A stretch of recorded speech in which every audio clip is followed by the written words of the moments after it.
I wrote the book because I really believe in miracles. I actually really believe in the subject that I'm addressing in the book. When you read the Old Testament and you read through it, one of the things that you realize is that God is a God of miracles. Time and time again you read about the miracles. Moses leading the children of Israel miraculously across the Red Sea, and Naaman dipping in the Jordan 7 times, and so on. Lots of stories of miracles happening in the Old Testament. And then you look at the New Testament part of the Bible, and you look at the ministry of Jesus. Lots of stories of miracles in there. In fact, we did some stats on the Gospels and came up with a stat which amazed me. Like 44% of Matthew's Gospel focuses on the miracles of Jesus, turning water into wine, raising the dead, in people, delivering people, and so on. And one of the things that I passionately believe is that the miracles that in the Bible, the miracles that happened in the Old Testament, they haven't ceased. I don't think that God has stopped working miracles today.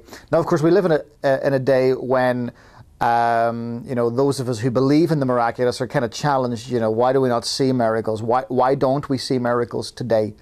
And I think some people, in asking that question, come to the conclusion that because we don't see miracles, therefore we ought to conclude that miracles simply don't happen today. God doesn't do that kind of thing anymore. But I just don't believe that. Personally, I have never come to that conclusion myself.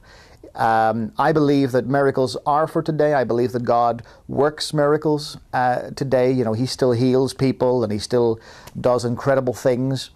And the book is very much a reflection of my own journey into the miraculous, some of my own experiences of having crisscrossed the UK as an evangelist and other nations as well, preaching the gospel, praying for people, for example, to be healed and so on.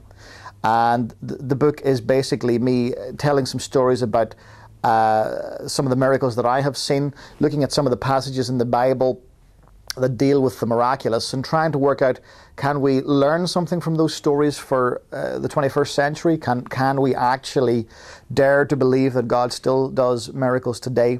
And that's what the book is about. It's about helping people to develop an expectancy that they really ought to believe that God, the God of miracles, who did miracles in the Old Testament and the New Testament, is the same God who does miracles today.